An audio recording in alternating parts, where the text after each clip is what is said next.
I'm Neil Gaiman, author, screenwriter, storyteller. Today, I'm here to answer your questions from Twitter, and this is Mythology Support.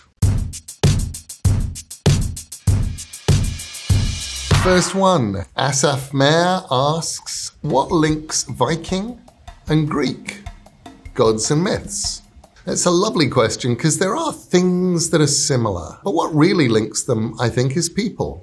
The Greeks told their myths to the Romans, and the Romans took over and colonized. And then those same Romans traveled up and encountered the Germanic tribes and the Norse people and traded tales of gods and heroes. The Norse would talk about Odin. The Romans would hear was essentially Mercury, which is one reason why our Wednesday, which is Odin's day, right in the middle of the week, is Mercredi in France, which is Mercury's day. It's the same god. Crimson Soul 21 says, if I asked nicely, could I ride a Minotaur like a horse? I'm English, I say Minotaur. Americans say Minotaur. It's weird to me. Could you ride a Minotaur like a horse? No, obviously you could not. You could ride a Minotaur like a man because you have a man body all the way up to a bull's head, but that would mean riding around on his shoulders. Unless you could find a Minotaur into sort of, pony stuff, or you probably have to find a furry Minotaur, like not a furry Minotaur, a Minotaur who was actually a furry would get into a horse costume and get down and you could ride that one. This is getting too weird. I'm going to go on to a different one. Seth Prime Urbina, and Seth, of course, is a good Egyptian name, asks, if Egyptians worshipped cats, then why did Anubis have a dog head? Here is a picture of Anubis to clarify who we are talking about. Technically, he doesn't have a dog's head. I believe he has a jackal's head. I like this question. This is one of those questions. If Egyptians worship cats, then why did Anubis have a dog head? Is kind of like being asked, if people descended from monkeys, why are there still monkeys? The answer is because the Egyptians had lots of gods. Originally, you had the gods of the Upper Nile and the gods of the Lower Delta, and one set of gods were human and one set of gods were animals. And at the point where Egypt became all one country, the gods sort of incorporated each other, and you got a lot of animal-headed humans. From Tiana Marie Underline, who says, after looking up what biblical angels actually look like, I fully understand why they warn you not to be afraid. Because WTF is that? Question mark, question mark, question mark, question mark, question mark, question mark, question mark. You're right. What do biblical angels look like? They look like wings and eyes. They look like wheels. They look like flying saucers, which is kind of weird. What they don't look like, rather disappointingly, is Michael Sheen and David Tennant in Good Omens. I like the idea that they look human-like because it would break our brains to see them as they really are. Mr. Darcy asks, why is every god in Greek mythology related to or f***ing Zeus or both? F***ing Zeus gets everywhere. F***ing Zeus is all over the place, which means that an awful lot of people are his descendants, one way or another. The nice thing about gods is nobody ever expected you to emulate them. They are always as much a warning as they are aspirational. You may want to have godly powers, but you don't want to behave like that. You definitely don't want to behave like Zeus. Invert Edit asks, what is Ragnarok essentially? Ragnarok essentially is the last great battle. Ragnarok essentially begins with everything going wrong. The weather goes wrong. The climate goes wrong. Winter does not end. There is famine. There is awfulness. People are miserable. Brother fights brother. Sister fights sister. Cousin fights cousin.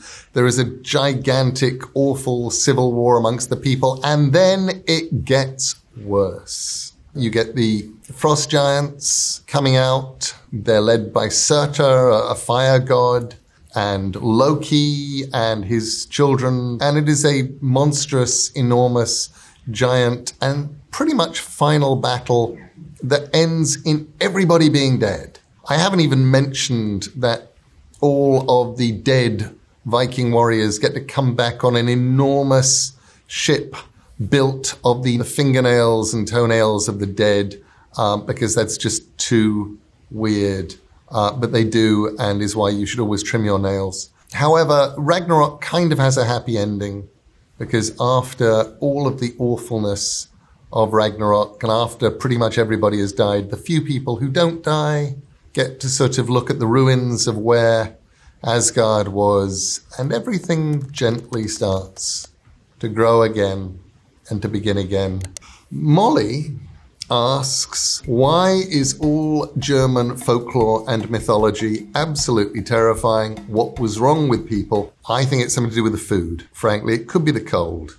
But it is absolutely true that Germanic folklore is terrifying. It's filled with adults eating children. It's filled with famine. It's filled with nightmare. It's filled with murder and awful things happening. People like horror stories sometimes because it actually makes them feel better. Next up, Greenboy494 has a question. In Norse mythology, what are the most known gods? You know, it is good that you're asking me that question because I wrote Norse Mythology by Neil Gaiman. And as such, I could tell you that Odin is probably the most important. Frigg, his wife, also well known. Thor, very well known, gets movies made. Loki, in the movies, Loki is Thor's brother. In the mythology, Loki is Odin's blood brother, not actually related, and one of the giants, but not the big kind. Those are probably the most known gods. Water Dragon asks, why is Death so adorable in The Sandman? Death is so adorable in The Sandman because I wanted to create the kind of death that I would like to meet when my life is over. And I thought I would like a death who is practical, a death who is sensible, and a death who is above all kind. The mythology of Sandman is not world mythology. I should say that. The mythology of Sandman is the mythology of a comic that I created, which includes in it 7 entities who are not gods, who are not worshipped, but are essentially more powerful than gods because gods die when they are forgotten, but the endless are always there. And one of those 7 is death. Vodam46 says, isn't Loki already gender fluid in Norse mythology? Yeah, Loki cheerfully transforms into female form and is very happy doing so.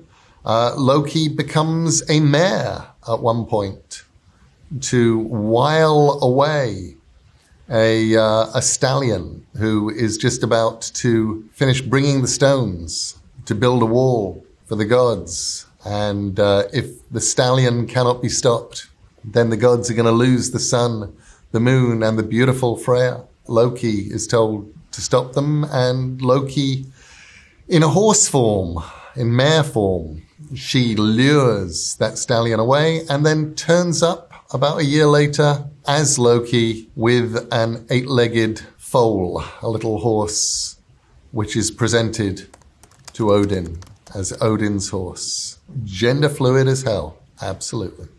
Nathan K20 asks, what is Pandora's box? Well, first of all, Pandora's box isn't a box.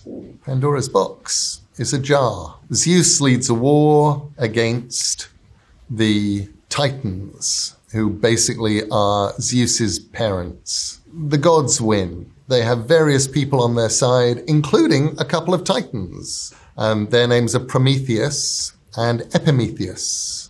And Epimetheus is given a gift by the gods. And the gift he is given is Pandora. And everything's great until one day She, out of curiosity or for whatever reason, smashes a jar that she has in which all of the things that are bad, all of the things that make life hard, the way that the story is sometimes told, that remains after all of the evils in the world have flown out into the world, is hope. I've never been quite sure how to interpret that, because you can think of hope as remaining as being this wonderful, pure, happy thing. Or you can think of it as the final cruelty of the gods, as they've loosed all of these terrible things upon us, and then just to make it a little worse, they've given us all hope. Cat X asks, why did Icarus have to fly so close to the sun, bro? Well, it wasn't compulsory. Actually, his dad, Daedalus, explained to him that you don't fly close to the sun. They were escaping together using wings that Daedalus had made, and the wings were held together with wax. Those of us who think that if you go up, it's going to get cold, would have been proved wrong in ancient Greek mythology, because they knew that if you flew upwards, you would get too close to the sun and it would melt the wax. And if you went too far down over the waves, your wings would get wet. And what actually happened was the wings melted, and Icarus, who aspired to go high, was drowned. Sierra Lachey asks, why Thor missing an eye? Lol. Thor not missing an eye. You're thinking of Odin, being Thor's dad, only has one eye. Odin is indeed missing an eye because he traded an eye for wisdom. Tarot Masks says, something that's interesting to me is how so many different cultures have great flood myths. Like, why is that? Probably because over the years there have been an awful lot of floods. And also because the Great Flood story does tend to get retold. I think one of the earliest versions we have of it is the Babylonian, the Assyrian version that definitely predates Noah. During the hundreds of thousands of years of human history, there were many times when there were floods, huge floods, and lots of people died, and somebody didn't. And the somebody who didn't got to live and tell the story. Next question is from Celial the Shaper. Oh, you're a Greek mythology fan? Name the 12 labors of Hercules. And then there is a clown face. The 12 labors of Hercules are kill the Nemean lion. It is important to remember that the Nemean lion is not the lions that provided the lion skin that Hercules famously wore. It was a different lion. Kill the Hydra, the linear Hydra. Every time you cut off its head, it grows 2 heads, where the one that you cut off was. Hercules actually got a buddy to come in and cauterize the heads as he cut them off. Capture the Cyrenian hind. That was a deer, is a hind. The Erymanthian boar. You're starting to see an animal pattern here. And then you get a horsey one, which isn't capture horses. It's clean the stables. And this is the Aegean stables, the filthiest stables in the world. And he did that rather brilliantly, I have to say, by diverting a river. Then you've got the Stymphalian birds, these birds that would fly down and shit all over things and were awful and murderous. Killed them all. The Cretan bull, got them. Then we do get horses again. And this time it is actually capturing them.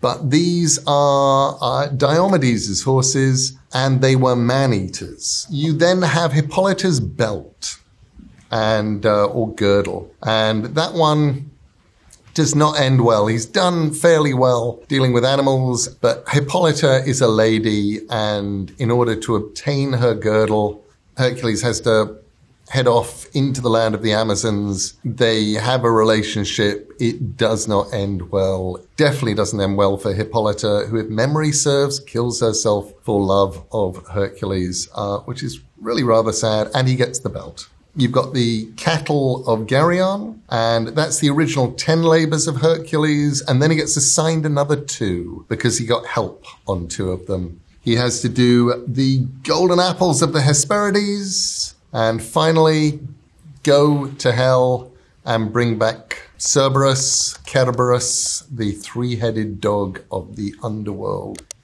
T. Holtzerman, or Tholtzerman, asks, Greek mythology question.